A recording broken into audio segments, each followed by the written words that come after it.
Alright guys, what we've got here is a little Toro Power Clear 621 QZR.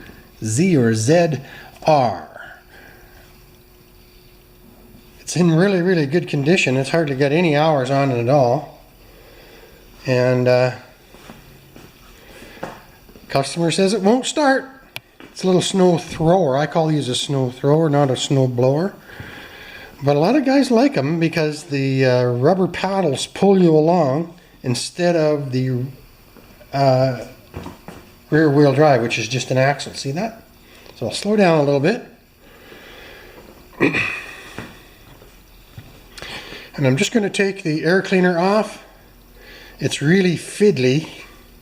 They're kind of, these are like the Honda HS35s. They're everything's under covers and all kinds of stuff like that.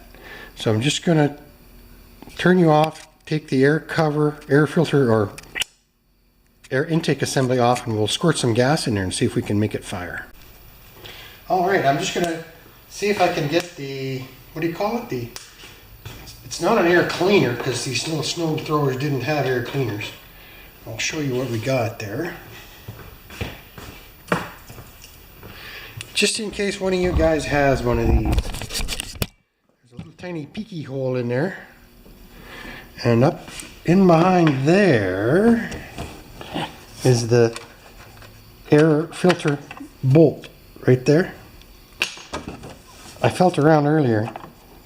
And then that just comes out like that. And then, let's see what else. Ooh, there's something loose. So we'll put those three things together.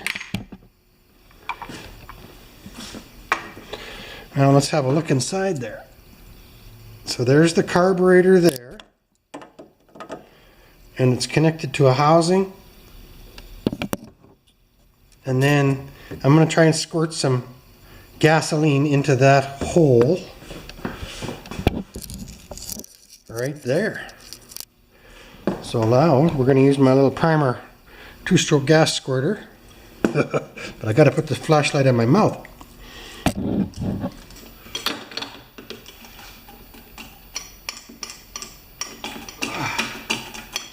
Okay, I got pretty much gas everywhere and some in that hole.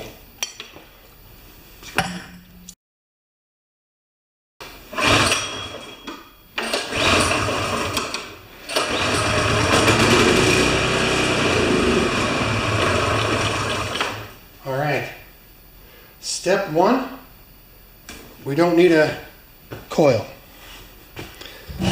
So now I'm going to just see if I can take the bottom of that carburetor off and maybe get out that jet.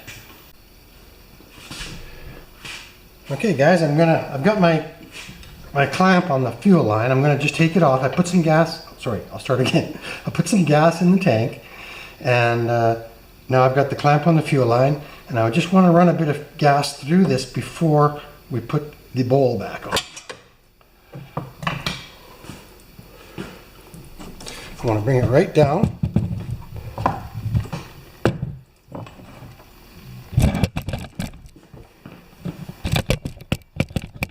There we go.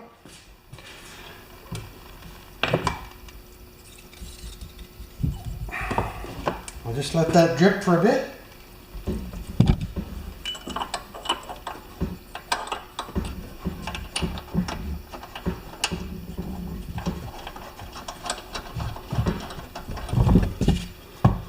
A little drippy, but not bad.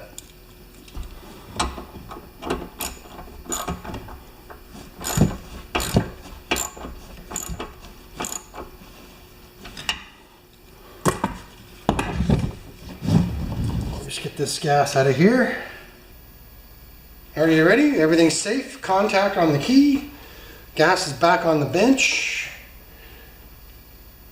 Here we go.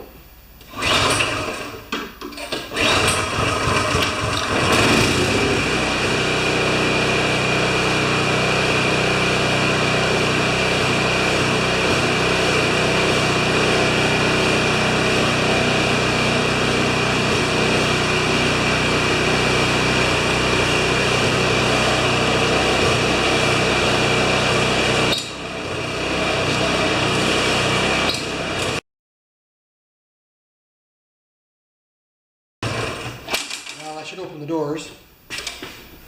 But it does run, but it's surging, which means dirt. I'm back. I'm just taking the cover off this snowblower so I can get at the carburetor. So I'm just taking 3 screws off to get the chute out. And now I've taken 1, 2, 3, 4, just 4 of these off.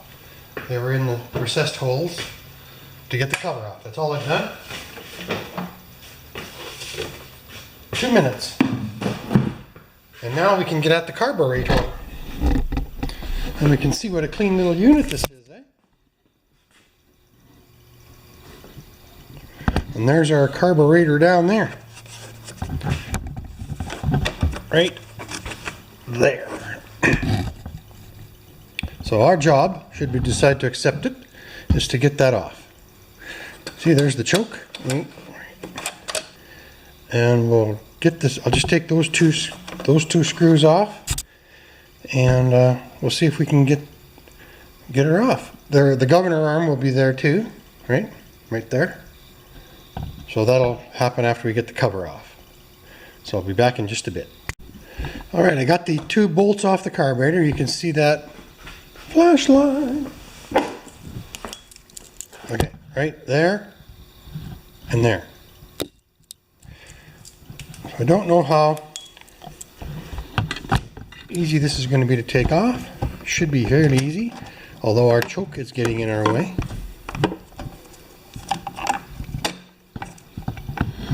Yeah, isn't that always the way, eh? Alright, I'm caving in. There's these brackets that hold the back shroud on, and I just loosened those off, one on this side and one on the other. This is just in case you guys have this exact model and you don't know, you're not sure exactly how to take it apart. Sometimes on these compact models you just gotta disassemble most of the coverings and covers and frames, and it's frustrating, but you gotta do it. A lot of plastic on one of these babies.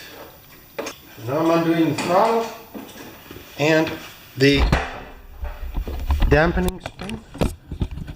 There it is. Lift that off. I'll put it back in for you, I guess. There it is. Okay, throttle. Just lifts off. That's all it does. Lifts out of there. Dampening spring.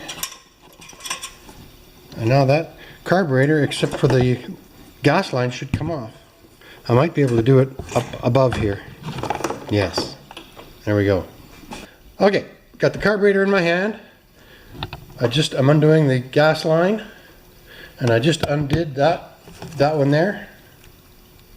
That's the some kind of a breather tube. Good. Carburetor.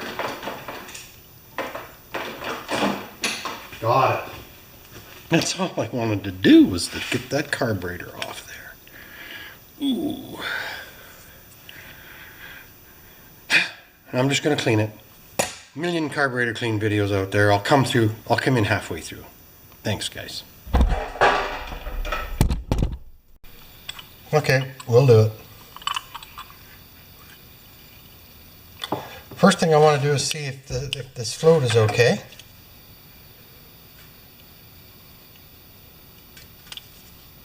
Looks good.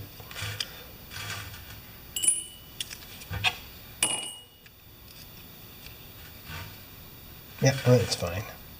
All right, now we want to get that jet out of there and just spray her down. Could have just a plug anywhere. I'm going to need my little pokers. I'm going to need my little Allen wrench and a screwdriver with no shank marks. So I'm getting that out of there, that jet. It's brass.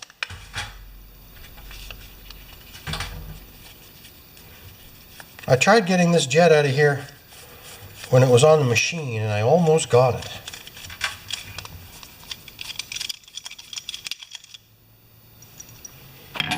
Sometimes they need a little bit of a push from the top here. If you look in there, right there, there's a jet, the brass jet still sticks up. And I use this little Allen wrench to push it down. Oop.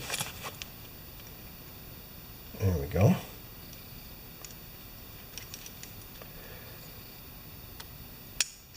There it is. I suspect the carburetor's clean, and I believe our problem is just right here.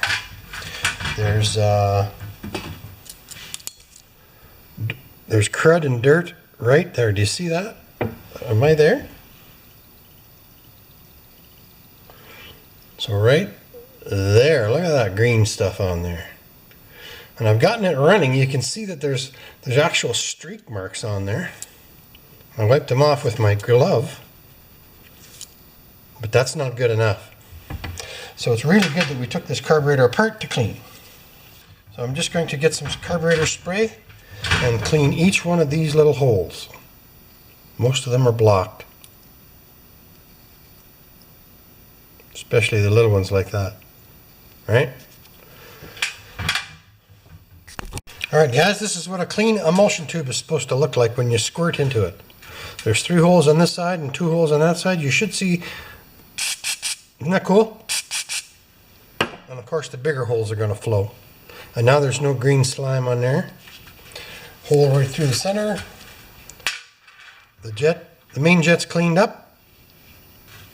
Looks really good. And now I'm just going to do a little washing on the carburetor and we'll get it ready to put back in. Okay, Bruce, don't shake the camera.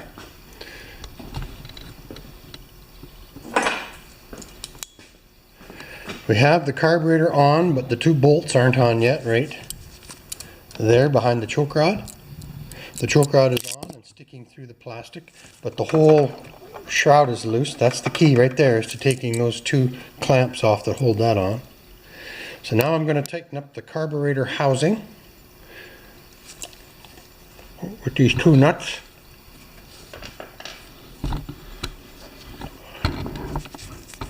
I need a hand coming out of my forehead.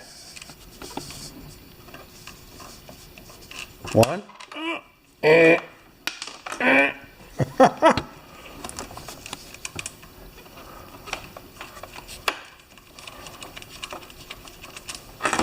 Put the choke arm on, these 2 clamps, and pray that that cleaned emulsion tube is the key.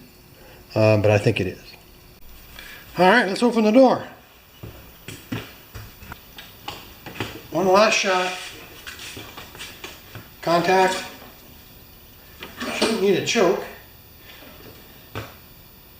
Interestingly enough, there was 250 more milliliters of oil, which is about a cup. Too much oil in this thing, so I think guys tilted it back and fill it when they tilt it. There's the oil. There's the oil filler there, and it should come to the threads. It's one of those older-fashioned kind. So I bet you people just tilt it and then fill it, you know. You don't have to bend over it. And it was really thin oil too. So contact, let's see if she goes.